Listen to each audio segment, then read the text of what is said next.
Do you struggle with the concept of loving our neighbors as ourselves? It's not so bad when it's somebody that is in our neighborhood or our family and they're people we know and we have things in common with. But it can be a stretch sometimes with those people who think differently and look differently than we do. I have an amazing conversation this week with the author of a brand new book called Unvarnished Faith, Learning to Love with a Servant's Heart. It was an incredible conversation, and we just explore this concept from so many different angles. I was really blessed by the conversation, and I think you will be too. I hope you'll join me. Welcome to Longing for More, where Christians come to strengthen their faith, revive their soul, and learn to live their lives with a sense of fulfillment and peace. Listen each week to learn how to incorporate your faith into your daily activities, stop wandering through life feeling empty and unfulfilled, and begin to live your more. Let's get started. Well, everyone, as I mentioned, I have a really special guest with me today. I'm really excited. It's always fun to see how God weaves our lives. He leads us to where He wants us to be. And so this guest I literally just met, which is always fun. But we're going to have a conversation today about his new book that's coming out. But really, it's bigger than that. It's about his life and his first book and how he is living out his faith. He's living his more every day. And I think if we peek inside what he's been doing, we'll have a clearer picture of what living our more really is about. So, Bill, I just want to welcome you to Living. Yeah, there we go. I don't even know the name of my own podcast. I welcome you to Longing for More.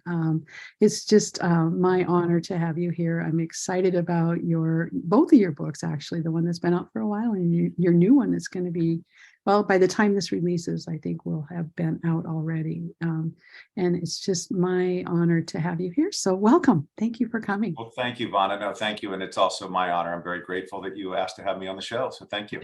Absolutely. So, I read through your credentials and it gets really long. And honestly, I've never been a big fan of just somebody reading all of the things. So let's just skip past all of that and let's hopefully some of that will come into the conversation. Yes, thank you. Please. Right. Right. So tell us, how your first book is about your father.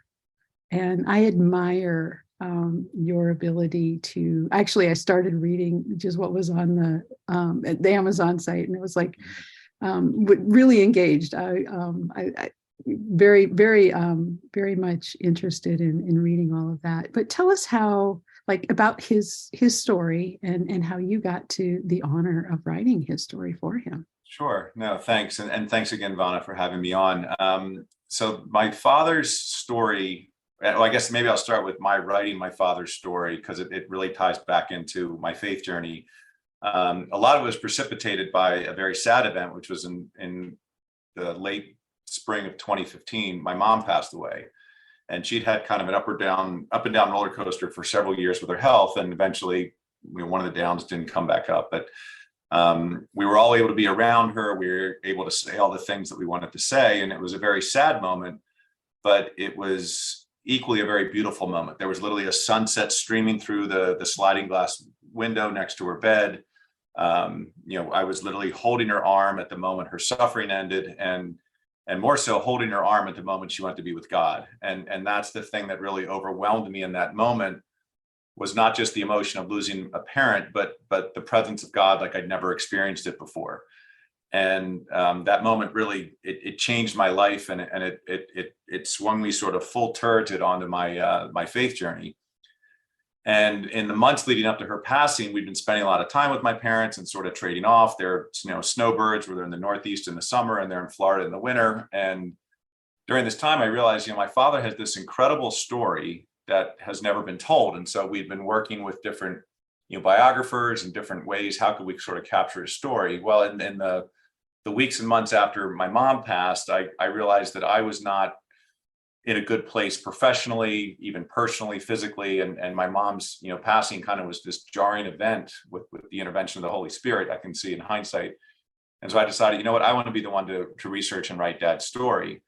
And I'd always been a writer, business writer my whole career, but never really a biography or a storyteller necessarily. But I talked to my dad about it, talked to my brothers about it, ended up, really recalibrating all of my professional things, and had the chance in early 2016 to do 20 different sit-down recorded interviews with my father. And I interviewed 75 other people. So I had 95 recorded interviews, all with transcripts, thousands of pages of information, plus, a lifetime of correspondences and articles and report cards and a bunch of decades of my own experience. So just had the chance to really stitch together and tell his story. And I didn't want to write a business book that was kind of the 5 keys of success or the 7 pitfalls to avoid or whatever. I just decided I'm going to write his story and tell his story from all these different camera angles, these 75 people, my own, his own, and let people take from it what they will. And it's been really gratifying in the couple of years since the book's been out to hear the professional learnings people have taken, the ownership or leadership learnings people have taken, and the personal learnings people have taken. And my dad's story, while he's been a very successful businessman and a long time, 50 some years marriage to my mom, and they raised 5 children, his story did not start out so well. He had a very bad relationship with his father. His mother was an alcoholic who died of drink.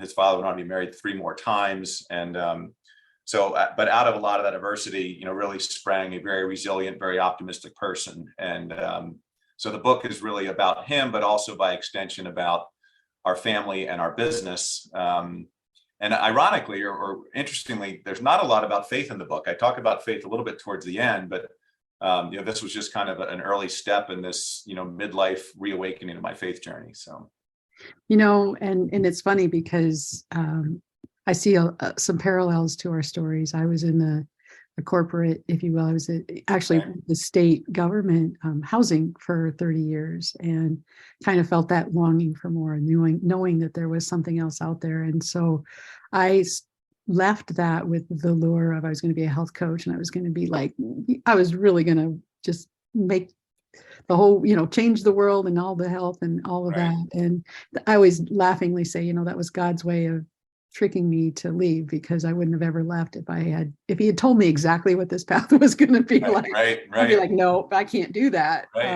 So I get that. And I love how he uses the breadcrumbs. And then when we look back, we can see all, it was all, none of it was wasted, right? That's amazing. Yeah. Yeah. So what an honor to be able to, as one of the reviewers said in the review of Our Way, in case I don't know that we've actually said that's the name of the book, but one of the reviewers made the comment that, what a gift to be able to do that while your dad is still alive and get the information from him. So yeah, it really was a gift, and something that I'm really proud that my family all worked together on too, because it wasn't meant to be a hatchet job. There wasn't any sort of vendetta being surfaced. But nor did I want to write just a puff piece that, because no one's life is perfect. And while, the majority of his life and what he's done has been very good, he, like any human being, has his failings, has his issues, has his shortcomings, he's made his mistakes. And I think it's in trying to write the full candor of the story that it makes him relatable. And so the story talks about, estranged parent-child relationships. It talks about alcoholism. It talks about drug addiction. It talks about untimely death. All the stuff that every family has. And so while, most readers may not be able to relate to a family like ours owning a business like we do, the reality is we've got all the same stuff going on that every other family has. And I really give a lot of credit to my family, and specifically my brothers, to work with me so that we could tell our story in a way that we were proud of, in a way that maybe helps other people, but also not have to overly sugarcoat it or make it unnecessarily negative. So the question that comes up for me is, you said that, faith wasn't really the focus of the story, but was faith the focus of your life at that point? I mean, did you grow up in the faith? It's a great, and again, you talked about the breadcrumbs and looking back, and from the lens I had access to at the time, it was not, but in hindsight, I can look back and see that it was all really part of the plan, and these breadcrumbs and these stepping stones were being illuminated. So, my parents, our parents, I'm the youngest of 5, they certainly planted the seeds of faith when we were younger, and we were baptized, and we went through confirmation. And, I grew up in the Episcopalian church up until actually my late 40s. I converted to Roman Catholicism, but was a lifelong Episcopalian. But the seeds were in a lot of ways kind of fallow. They were sort of dormant and just kind of sat in the soil. My wife of now 25 years, Kelly, was a Roman Catholic. Her uncle was a priest at Villanova. He married us in the chapel at Villanova. We're raising our children Catholic. And so I'd kind of been 1 foot in, 1 foot out. And then, as this whole series of events unfolded after my mom's passing, including writing the book, including starting mission work, one of the other big events for me was deciding to convert to Roman Catholicism, in part to share my faith more with my wife and my kids, but also I just found that's where I felt closest to God. I really felt the call of the Holy Spirit more within the church. And one of the things that I talk a lot about, and it has to do with this idea of the new book being about unvarnished faith, is I consider myself, as proud as I am to be an uppercase C Roman Catholic Christian, I'm equally proud to be a lowercase c universal Catholic Christian, the Catholic in its traditional sense, meaning universal. And so, while I like both the depth and let's call it the specificity of Roman Catholicism, I also am one who is very committed towards universal faith ideals and things that the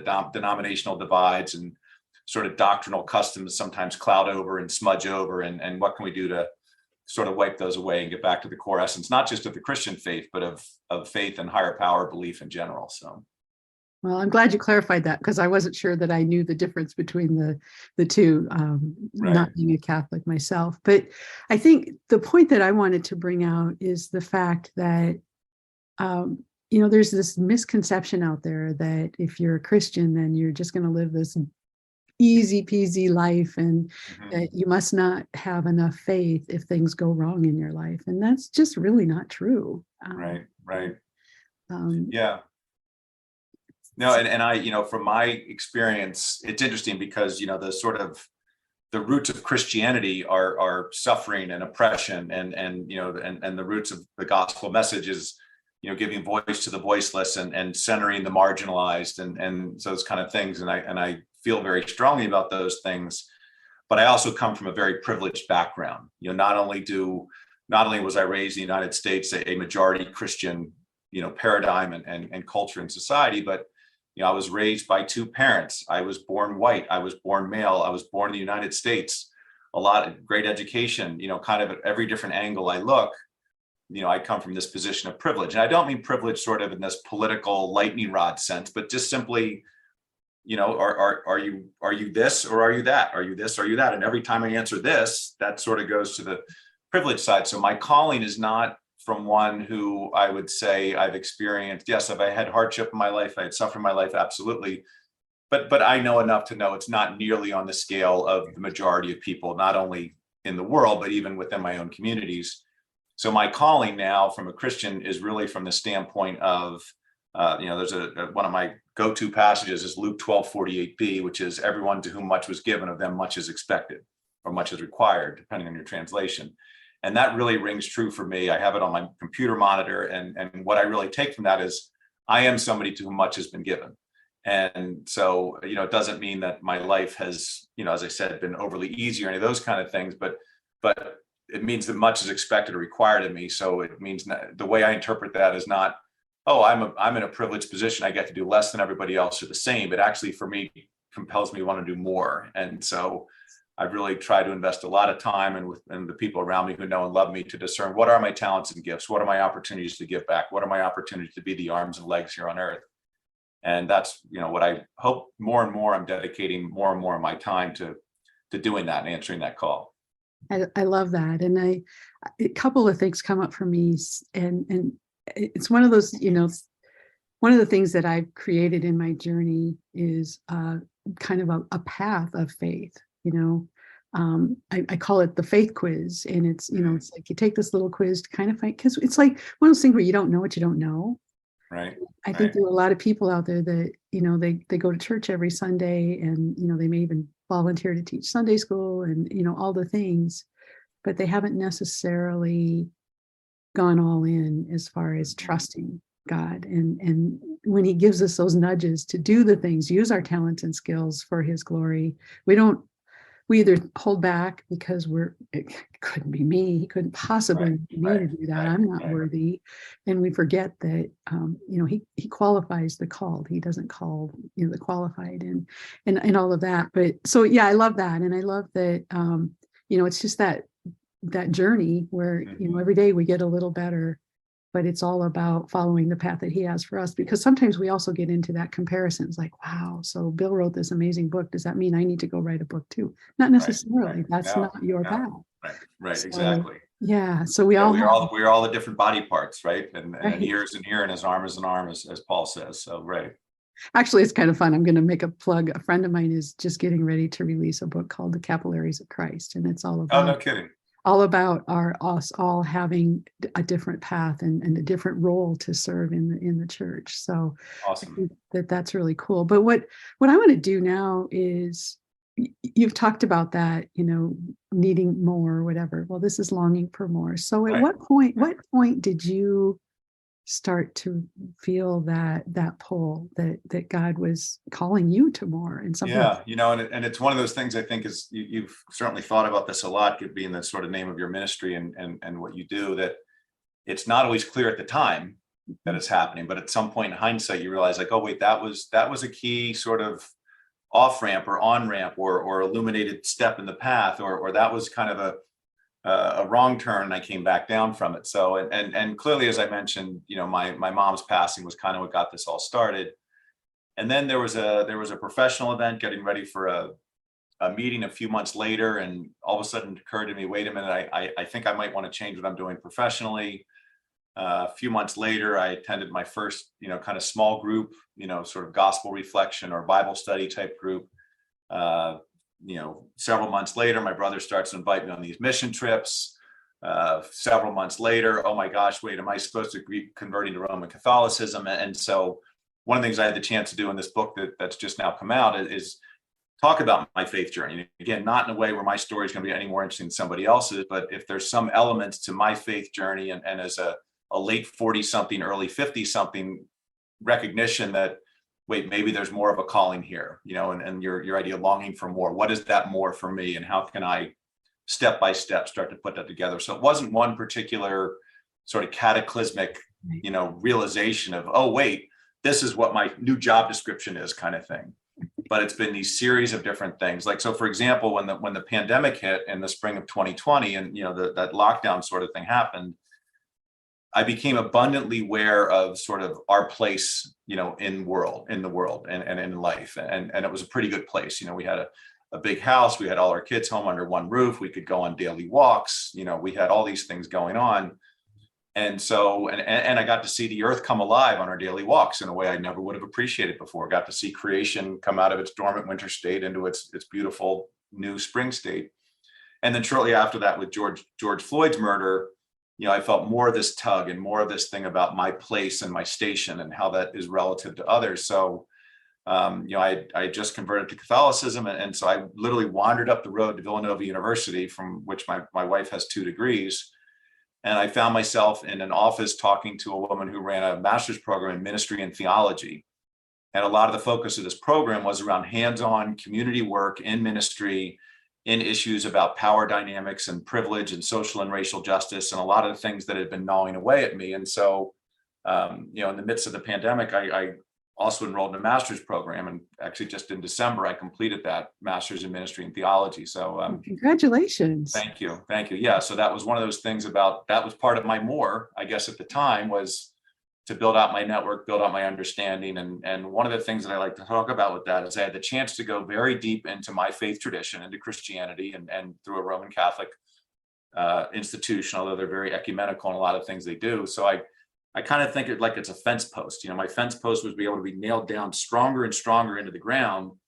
But the deeper I got into the faith, the stronger I got in terms of reaching out across issues of difference or across divides, whether they're interfaith divides, racial divides, gender divides, sexual orientation divides, whatever you name.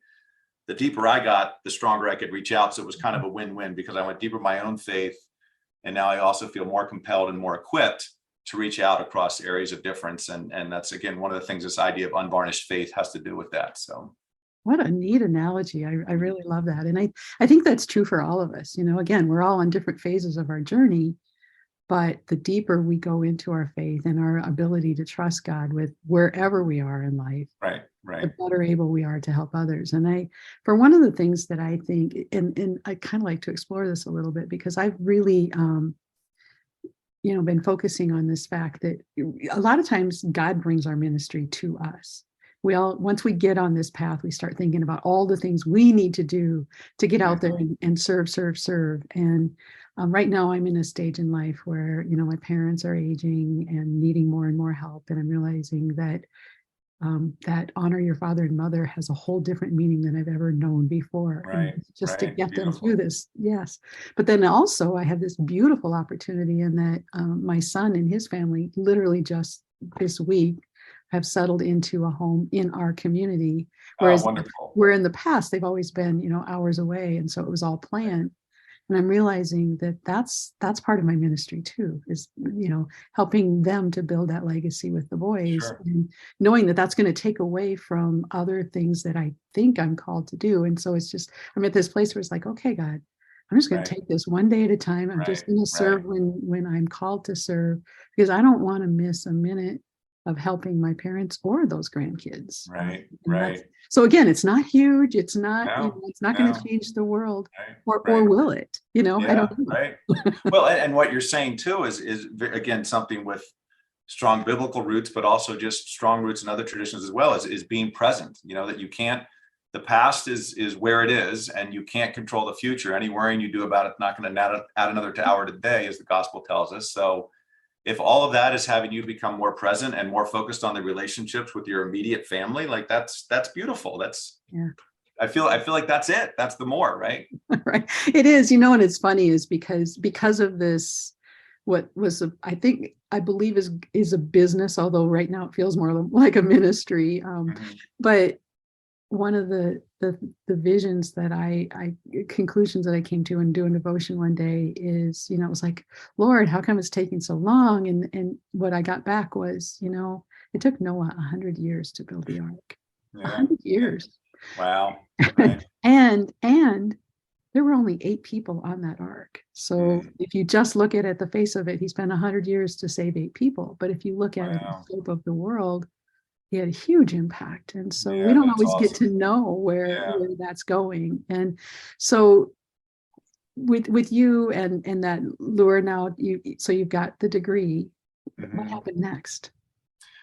Yeah, so it's interesting. One of the things, and to pick up on what you were just saying, one of the things that I learned out of that was this whole idea about the particular and the universal. Again, one of these sort of academic-y type terms, but the idea. So I want to sort of focus on universal things, big things. How can I use my communication skills or my different networks or different, again, that station that I'm in and place that I'm in to do things at the universal level. But guess what? The particular really matters as well, whether it's you to your parents, you to your son's family, your children's family, or in my ministry during my program, I would find out walking outside of class, just asking one of my classmates, hey, how's it going?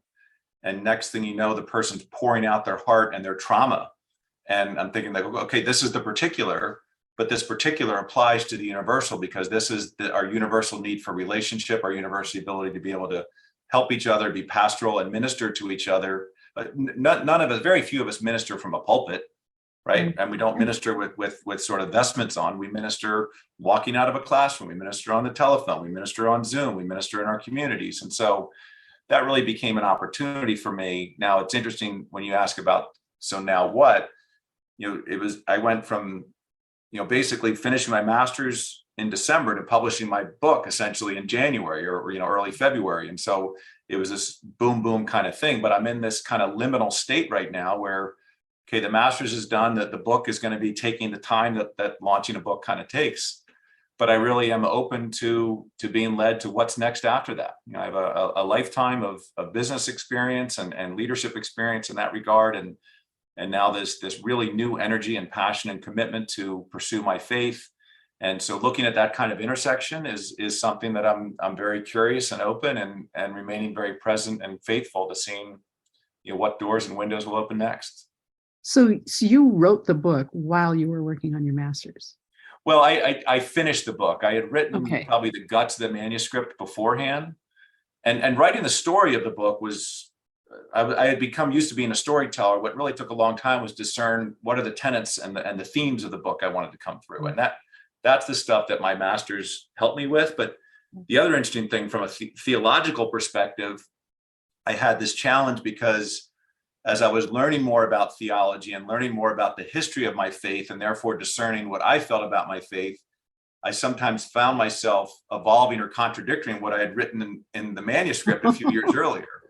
So I had to sometimes draw these artificial lines, because otherwise I'm going to be trying to put my lens today onto a story that happened a few years earlier. And so Interesting. I'm sure there's things, and other people have told me this, you publish a book and some number of months or years later, you roll your eyes at how you could have ever said something like that. Yet at the time, it was important enough that you published it. So, Well, and what you have to remember is that you're going to be reaching the people who are there now right, at the time right. they're reading it. And Yes, so, yeah, right. interesting. I love that. I haven't gotten to that point yet with my books. I can't think of any places where I look back and go, oh, not sure that that's Right, right. so Yeah, it'll be thanks for interesting. the heads up. Yeah, yeah, Because it is a journey and it's always evolving and we it aren't ever going is. to get there until Yeah. we're Well, done. and part of the thing too, that relatability piece is not if, but when, I'm in a conversation about the book and somebody points something out, for me to be able to say, you know what, actually, I think I disagree with myself there.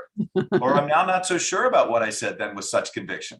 Well, That what's cool about that though is, I mean, right now they say, the most important thing is authenticity and mhm, just being real. And I mean, what lends more authenticity than to say, whoops, I was wrong. right, right, And it's exactly. funny because even back in my professional career, there were times when I would be challenged. People would say, oh, she's wishy-washy. She changes her mind. And I'm like, Yeah, you know what? I make a decision based on what I know now. right, I right. reserve the right to change my mind if I find out more Yeah, information that tells me I'm absolutely. wrong. Yeah, and I've had the same sort of evolution of, whether I assumed or had been taught that discerning on a decision longer or being ambivalent about something was maybe a sign of weakness or wishy-washiness or whatever. I now come to appreciate, what, there are simply times where that you should sit in that discernment and sit in that ambiguity and allow things to unfold in their natural way that they're meant to unfold, and don't make decisions prematurely just for the sake of making the decision. But when your heart and your mind are aligned on something, then that's your time to move forward and to express yourself. So, I love that. I love that. So let's go back then, because I really thought what next was going to be the trip, the mhm, the mission trip. So tell us, how did that come about, and what sure. how does that Yeah.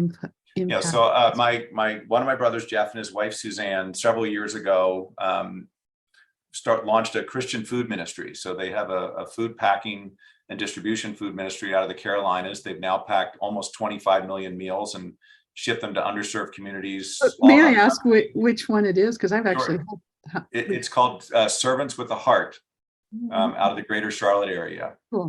And it's an amazing ministry. And through some connections they have in that part of in their part of the country, a majority or a large percentage of their meals have been shipped to Nicaragua. And so we work with a local organization down there, Samaritans International of Nicaragua. And so a couple times a year, Jeff and Suzanne would run ministries down there, run mission trips down there. And he'd invited me to go on these for a few different times. And quite honestly, I felt like, well, this is a pretty sort of austere environment. And that just feels uncomfortable, and all the God talk and, just no. And I really can't put my finger on exactly why it is I said yes to the trip I finally said yes to, although I can say with that benefit of hindsight, it was the Holy Spirit, finally pushing me over the edge. Yeah. And it really, it changed my life in a lot of ways. I went down as a chaperone for a group of high schoolers who were spending their first week of January, kind of their spring semester, going down to be in this food ministry and deliver the mission and deliver the word to folks down there. And so, ostensibly, I was going down as the missionary and the minister, if you will, and I was going down as the chaperone. Well, the reality of it all is I learned every bit as much from those children as they did. I'm sure I learned more from them actually than they did from me. And as much ministering and missionary work as I thought I might have been doing to the locals in Nicaragua, I got at least as much, if not more, back from them in terms of their expression of faith, their commitment of faith, their expression of love, their focus on relationship. I write in the book about, my privilege enabled me to go to Nicaragua, but it also deluded me into thinking I knew what made people rich and what made people truly rich. So, I can look back on that trip, and I've had the chance to do a few more trips with Servants with the Heart, both to Nicaragua and also to Africa since then. And although I haven't been back since the pandemic, so I'm hoping to get back into things this year.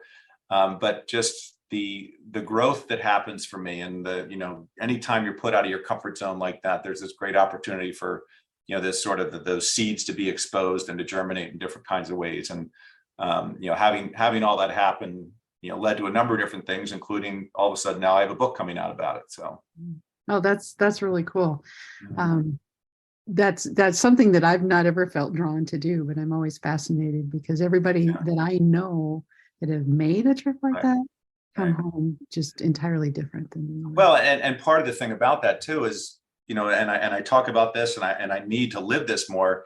You don't have to fly thousands of miles to be the arms and legs, to be in ministry, to be a missionary. You can go to the next zip code. You can probably go in your own zip code. And so I'm really working a lot now through my program at Villanova and the ministry that's come out of that to live more of that, or walk more of that talk locally, as well as doing these big sort of grand gestures overseas and stuff. So, well, and when we're talking about that, serving that here at home kind of thing, so many times our past is really, we have that for a reason, and it's there to help minister to others that are going through.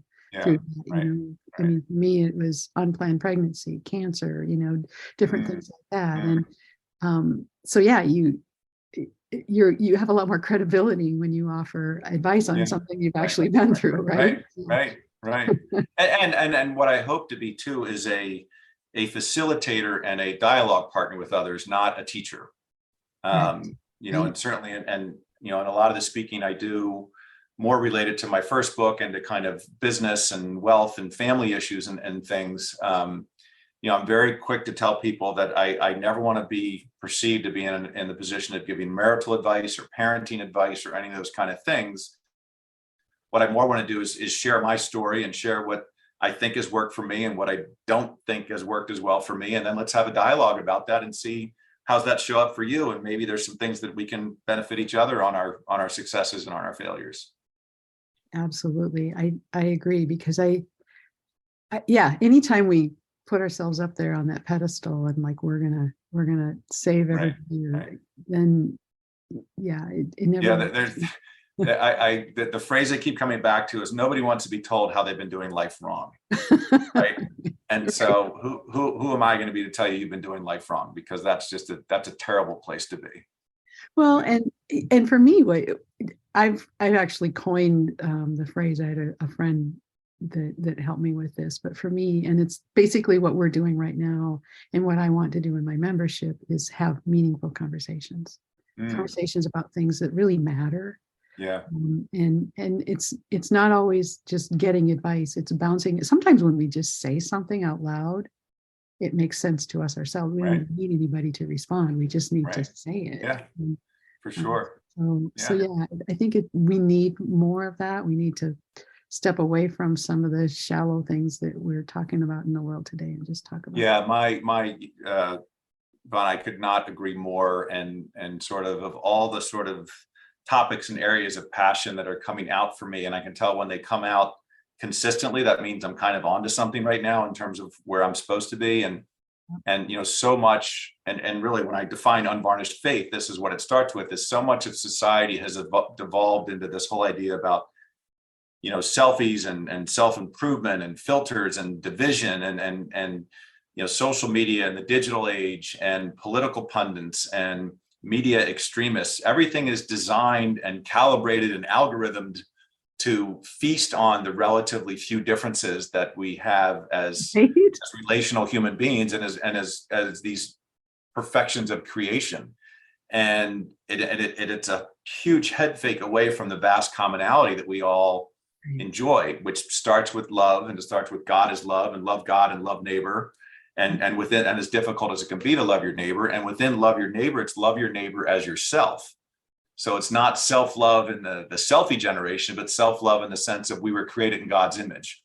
And if we're created in God's image and we're not loving ourselves, then we're not loving God. We're not being that vessel here on earth. And that's what Unvarnished Faith for me is about. What this book is about focusing on love, focusing on relationships, not getting caught up in all this, division and divisiveness and all that, either politically or even from a faith perspective. You hear the jokes about what is it, Catholics versus Christians versus evangelicals, or I even say Christians versus Muslims versus Jews, not the jokes, but like these things that people sort of are responding to, either what the media and entertainment industry is telling them or what the latest Twitter feed says or something.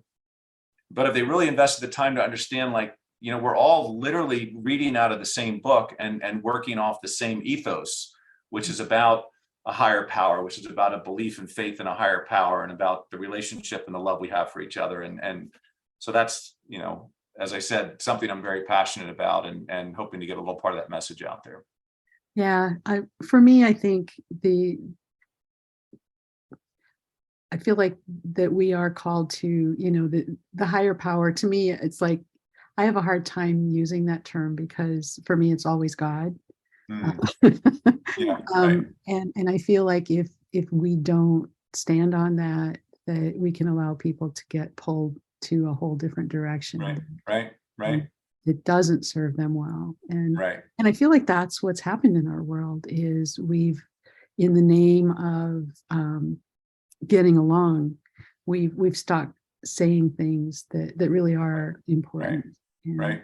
Yeah, no, I think it's for me, it's a both and situation. So it's both kind of, how do we get back to some of that common language maybe that we had, but it's not just going back, it's an and. How do we create a new future and a new way of being in relationship with each other, much like Christ did when Christ came? Because Christ came, and Jesus's earthly ministry was about both recognizing how ancient scripture and Hebrew scripture had been misinterpreted and conceived and all those kind of things by fallible humans, which we do. So it wasn't just sort of getting back to the roots, but it was also creating a new way of people relating to each other. And that's what I feel like a lot of the division is now, is it's either, well, we don't like how things are, it needs to go back to how it was. And I say how it was, and how do we work together to create a new future? And I don't know that I said how it was. I just said that there are certain foundational truths that get lost in our, it's almost like we either sway to the side of trying so hard to get along that we give up all the things that really matter. Or we get so solid on the things that really matter that we forget to be kind and gentle in how we share that. And your whole commitment to meaningful conversations, to me, is, I don't think the two of us can solve that divide now, but I believe with every fiber of my being that having meaningful conversations, being in civil discourse and dialogue with each other, is going to help us get closer to a solution than further away. Absolutely. And just like the point you made is it all has to be in love. So anyway, man, I think we could talk all day long. Absolutely. Yes, for sure. I'm loving this. Thank you so much. So you brought up the verse in Luke, but I happen to know that you at least have one other verse that if you were to share a favorite verse, or a verse that has meaning to this conversation, is there another one you'd like to share today? There is. No, and it's one that just keeps coming up for me again and again, and it's from Psalm 116. It's verse 9, and it's a very short verse. It just says, I shall walk before the Lord in the land of the living. So I shall walk before the Lord in the land of the living. And what I found is that has become almost kind of a bit of a mantra for me, or a motto, or a how-to manual. And so I break it down into two parts. I shall walk before the Lord, meaning that I'm going to walk in my faith. I'm going to see through the lens of Christ. I'm going to try and be the arms and ears and the eyes and legs and all the different things that I can be here as the manifestation of God. But I'm going to do that in the land of the living. And so, yes, when I'm in a classroom at Villanova, when I'm at church and I'm having this conversation with you, it's easy and appropriate and encouraged to sort of be in the God speak, right? To have that kind of, but for better or worse, the majority of my day and the majority of my week is spent not in more secular environments. So, and again, much like Christ did, relatively little of his ministry was in houses of worship. Most of it was out in communities. How do I take that lens and that language and that way of looking at things, that walking before the Lord, but take it into the land of the living? So using the customs, using the vernacular, using the language of whatever, whether it's a business setting, whether it's a volunteer setting, whether it's a community setting, whether it's a sporting event, you name it, but still have it show up where I'm trying to express love, where I'm trying to be kindness, where I'm trying to exhibit compassion and empathy. And one of the best terms that I took out of the lockdown portion of the pandemic was, sometimes the very best thing we can just say to somebody is, you know what, I see you. And I see you for who you are, and I see you for where you are. And this is not here to judge. It's not here to critique. It may not even be here to help or solve, but just the acknowledgement that I see you. So how does that show up in the land of the living? And it may be different if it's at our family business, or it may be different when it's on vacation, and it may be different when it's at the local supermarket. But that's how it all kind of ties together for me with this Psalm 116, verse 9. I love that. And I am going to go spend some time on that, because that may be my new favorite verse. I'm not sure that isn't translated into live your more, but I'm right. Well, we'll see. Right. It may be. Yeah. No, I love that. And I think that is so beautiful, because that's really what I'm trying to do. And in fact, my second book, Equipped for More, really is the 10 essential habits that to help us stop our doubts and fear of judgment, and to boldly live our faith, which sometimes means, it sometimes means just biting our tongue and being quiet. Yeah. Which for a raging extrovert like me has become a very difficult habit to take on. But yes, silence is truly golden, and just sitting and letting things go by the wayside, or letting things come around to a different place, is often the best. Well, in conversations in particular, there are times when we may disagree with what someone is saying, and we may know from a biblical standpoint that it's not right. Right. But there are times when we just need to let that sit and allow God to take care of it. I'm learning that I can't fix it all, and I'm not intended to. Right. Yes. Yeah. One of the parts of my book that I talk about is I have a whole part of the book on serenity. And the whole idea of the serenity prayer, and what I can and can't control, and probably the biggest way my faith work has showed up in my personal development over the last several years has been in that idea about being present, knowing what I can and can't control, and being comfortable in my own skin through that whole process. And a lot of that, you're right, has to do with, oh, you know what, you knucklehead, you're not supposed to solve everything, and no, you're not supposed to intervene all the time. And guess what? If you're more focused on the vital few things where you're meant to put your energy in, you're going to be more effective.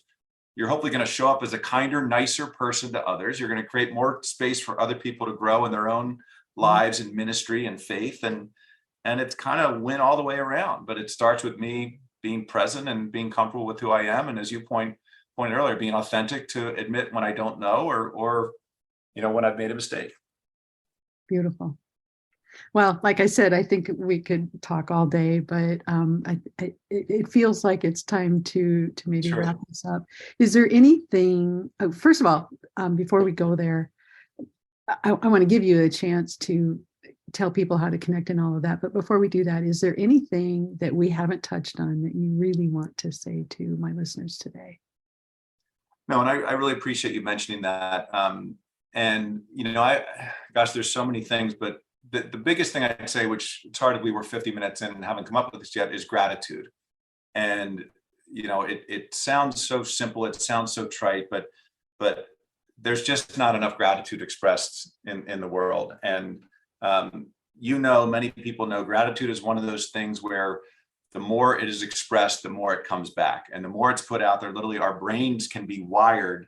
The more times we express gratitude, to have gratitude show up and come back. And my wife and I have done almost sort of unintentional experiments in different communities or different business projects or different kinds of things where when we come at things with a disposition and a foregrounding of gratitude and just being grateful for those who are in our lives and grateful for those who are sharing their talents and gifts with us, life just becomes more beautiful.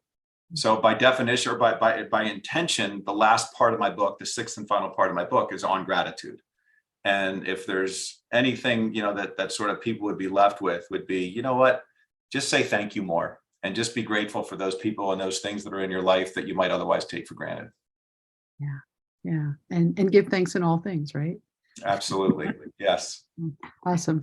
So I do know that there are people listening today that will want to follow up and learn more about you and the work that you've done. How can they connect with you? Great. No, thank you for that. So my book is called Unvarnished Faith. The subtitle is Learning to Love with a Servant's Heart, which are some themes that we've talked about, but it's available for purchase on Amazon, and unvarnishedfaith.com is my website. So you can go there. Which is a beautiful website, by the way. Well done. Oh, thank you. Thank you. Yeah, I've been really blessed to be working with a young web designer who's really amazing. And, her name's on there too. So, if you want to learn more about it, join the conversation around Unvarnished Faith. I'm also on Facebook and Instagram, but probably unvarnishedfaith.com is the easiest place. In fact, the term didn't exist before it. I would say I coined it before it was given to me by the Holy Spirit as what I observed being a faith being exhibited on this first mission trip. And so it was really neat. For a while, when you would Google the term, the only two things that would come up were my book and my trademark application. So, but Unvarnished Faith, yeah, I would love people to get on there, see what they think. I welcome people's feedback. I welcome people's critiques. We're all learning together on these different things, and just to be in conversation, as you said, to have meaningful conversations with people about these topics is what I'm really hoping for. So thank you. And thank you. I appreciate it. And folks, I'm just going to remind you that if you do go out and get the book, to be sure and go and leave a review.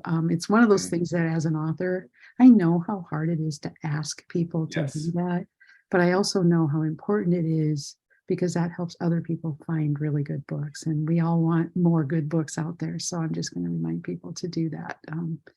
Go buy the book and then leave a nice review. Oh, leave an honest review. All right, Vonna, thank you. Yes, we want honest reviews. Yes, right. So awesome. Well, thank you, Bill, so much. I really appreciate you taking the time, and I hope that we can continue this conversation another day. Great. Thanks so much. Wasn't that wonderful?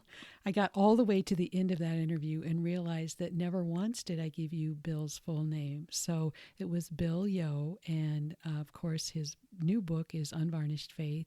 His previous book was Our Way, and they both look like fabulous books, and I hope that you will consider going out and checking them out, or at the very least, connect with Bill on Instagram, Facebook, wherever he's out there. I just think that he's got so much wisdom to gather, and I just encourage you to do that. I want to also encourage you. I'm working on a new deal. I've dropped hints about it along the way. I've been working on it for a while, but I'm really making some great progress.